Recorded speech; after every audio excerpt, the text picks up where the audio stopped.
Ժողովուրդ, ինչպես եւ սպասվում էր, Հայաստանում կենսաթոշակների բարձրացման լուրը բավականին ծանր է տարել ընդդիմությունը, հայտնվել են հոգեվարքի մեջ։ Ու որպես հոգեվարքի մեջ հայտնվածներ իրար հերթ չտալով տարատեսակ զառանցանքներ, ստեր ու կեղծիքներ են տարածում։ Օրինակ ռուսաստանցի օլիգարխ Սամվել Կարապետյանի եղբոր որդին Նարեկ Կարապետյանը, ով հաճախակի ելույթ է ունենում կրկեսում, պնդում է, թե Սամվել Կարապետյանն է ստիպել, որպեսզի կենսաթոշակները բարձրանան Հայաստանում։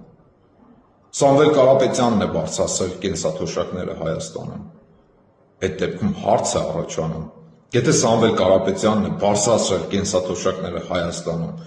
ինչի կենսաթոշակները բարձրացրեցիք ընդամենը 10,000 դրամով,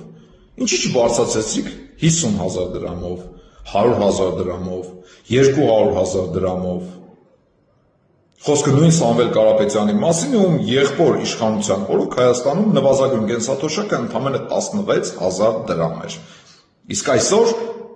8 տարվա աշխատանքի արդյունքում նվազագույն կենսաթոշակը Հայաստանում հասել է 55,000 դրամի։ Իրականում, սիրելի թոշակառուներ, սա ընդդիմության հերթական զառանցանքներից մեկն է։ Ուշադրություն մի դարձրեք ուղղակի, շնորհավորում եմ բոլորիդ կենսաթոշակների բարձրացման առիթով եւ ցանկանում եմ ձեզ հայտնել, որ ամեն ինչ արել ենք եւ անելու ենք ձեր բարեկեցիկ կյանքը ապահովելու համար։ Բարև ժողովուրդ ջան, փաստորեն Տաշիր Սամոյենք իրոք ներշնչել են, որ իրենք շատ ուժեղ են, ընտրություններում հաղթանակ են տանելու, սենց որ բանը կիսադատարկ նակլեկեքով փակված ավտոբուսներով պտտվում են, ասենք մի 10 ավտոբուսի վրա նակլեկա են կպցրել, բայց ամեն ավտոբուսի մեջ 4-5 հոգով, բայց մարդիկ չգիտեն թե ներսում այնքան մարդ կա,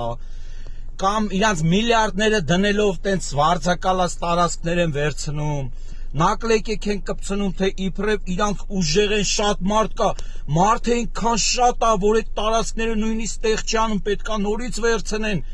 ասես ներշնչել են, որ իրանք տենց ուժեղ են։ Այսօր հելել են հայտարարում են, որ 8 տարվա մեջ թոշակները չբարձրացրեցիք, ու դրուկ ընտրությունների նախաշեմին թոշակները բարձրացնում եք, քանի որ զգացիք Տաշիր Սամոյի ու էլ չգիտեմ ովքեր կան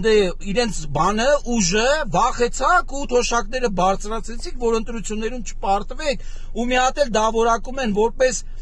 բան էլի ընտրակաշարք, մեկը հելնում է փաթեթավորված ընտրակաշարք։ Դուք գիտեք ինչ եք ապացուցում։ Դուք ապացուցում եք միայն մեկ բան, որ դուք Հայաստանի Հանրապետության ու հայ ժողովրդի, Հայաստանի Հանրապետության քաղաքացու հետ որևէ կապ չունեք։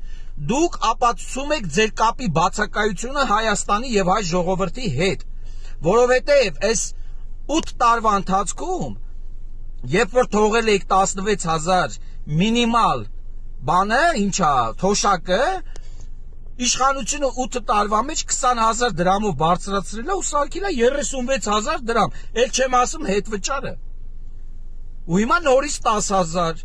ու նորից 20% հետվճար, պլյուս 2% էլ բան է էլի, 22 է գալիս։ Էս ինչ լոլոներ եք պատմում, էս ինչ ձեզ դրել եք ուժեղ տղերքի տեղ։ Դուք ընդհանրապես ձեզանից ինչ եք ներկայացնում։ Այսինքն հայ ժողովրդի նկատմամբ այդ ձևի վատ կարծիք ունեք։ Մտածում եք, որ ժողովուրդը մոռացել է ձեզ, ձեր արածները, ձեր թալանը, ձեր այդ փտած հեծը, որ մինչև այսօր չեն կարող այդ մարդիկ խելքի բերեն, գնալու է ձեզ քվեարկի, լուրջ այդ կարծիքի եք ձեր մասին։ Դուք ձեզ գերագնահատում եք, դուք տապալվելու եք եւ հնարավոր է շեմը չհաղթարեք։ Ես դա ասում եմ ամենայն լրջությամբ։ Ձեզ մի գերագնահատեք, դուք այդքան չկաք։ Դուք ժողովրդին թերագնահատում եք, ժողովրդին ստորադասելով ձեր փողին, բայց դա ձեզ չի հաջողվելու։ Կգա օրը, կֆիքսենք այդ արձանագրումները ամբողջը, ու քոր փոշման մատերներդ համապատասխան տեղը կթողեք Հայաստանից կգնա կնենց, ոնց որ տուրիստի կարգավիճակով եկել եք ու ուզում եք հայ ժողովրդից իշխանությունը խլեք, այդտենց խաբելով, այդտենց մարդկանց խաբելով, դա ձեզ չի հաջողվելու։ Դուք եք խուճապի մեջ, իշխանություններն ու ժողովուրդը խուճապի մեջ չի։ Շատ հանգիստ է։ Կգա օրը կֆիքսենք այդ ամենը ու ձեզ կասենք բարի ճանապարհ։